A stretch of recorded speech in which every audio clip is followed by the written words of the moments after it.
Hello guys! Ayan guys, kung makikita nyo, tayo ay merong atsara. So itong atsara nito ay ating dadalhin sa ating pagbalik sa Saudi.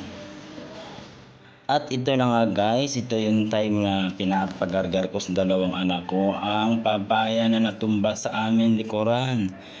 Kesa sa itapon natin ng papaya, so ito naisip nga namang aming misis na ipagadgad sa aming dalawang anak para gawing atsara at dalhin sa Saudi Arabia, at ilang araw na lang ay tayo na ibabalik sa Saudi. So ayan, bali pinagtutulungan nila, halos nasa kulang 20 piraso ang kanilang ginagayat. So syempre tumutulong-tulong naman tayo dyan maggargar dyan pag sila ay nangangalay. Syempre hindi naman ganun kadali na magaganyan ng papaya. Meron pang time na masusugatan ka, madudulas ka. So katulad nga na anak ko na yan, nadali na yung daliri. Nasabi ko dahan-dahan lang, pero yan pinapaspasan niya.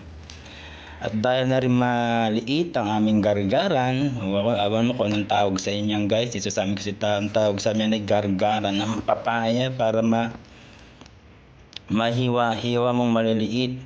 So yan ay aking pamangkin na kapatid ng aking misis, na anak niya yan. Ayan, nanggugulo at nangungulit yan, gusto makialam-alam. Nakita niyo naman ang ngiti, sagad-sagad ng tenga. Oo, nag-hi pa siya.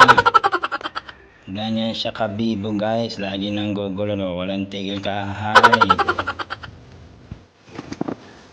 At syempre nga guys, habang nagagarga sila, naisang ko na nga silang i-video at ito ay ating i-content.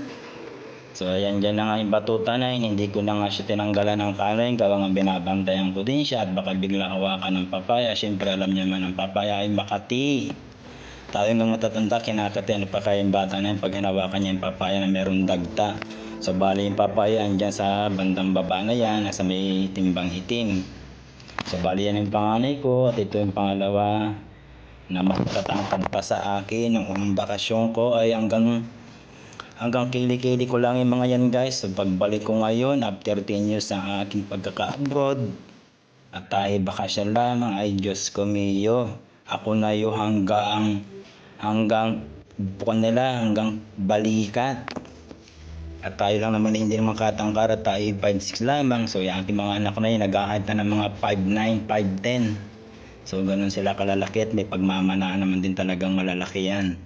So ito pang ang batuta nito ay talagang din ang may sinasarap at gusto talagang makialam. So ayan, ay makita nyo, ayan, yun. Diyan siya kakulit guys. So ayan guys, enjoy watching lang po tayo dyan. Ayan, pagmasdan niya yung pangilang pagagadgad. So bali dito kami sa aking terrace na munting tahanan.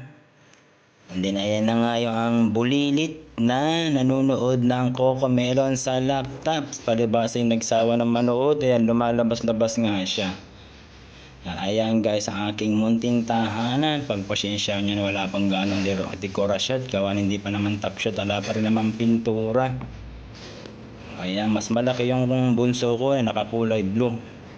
Ayan siya. O ayun nga pala, nag-aalaga dun sa maliit yung ate niya, binabantayan niya rin at tinatawag ko lang na tignan muna.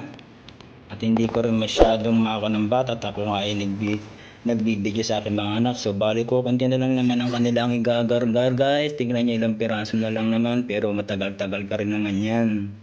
So medyo marami-rami na rin ang kanilang nagagawa. So palabas dalawa nga sila, medyo mabilis-bilis din naman. Siyempre salit-salitan kami dyan, nagawa niyan.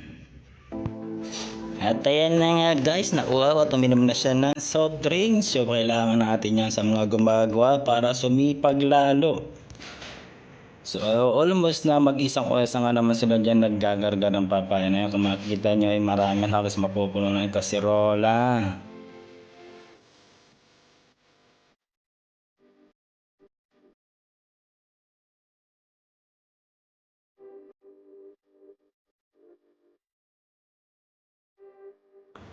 At ito na nga guys, after ng ilang oras sa magadgad, at ito'y gawa na ng aking misis. Ito'y ating dadalhin sa Saudi. at bibigyan natin ang ating mga kasamahan doon. Ayan guys, so halos isang kaserola din ang nagawa. Salamat sa masisipag kong dalawang anak at ito na at nailagay na nga namin sa ref. So kasi ilang araw na lang guys tayo babalik na ng Saudi. So guys, maraming salamat sa inyong panonood dyan. Bye bye!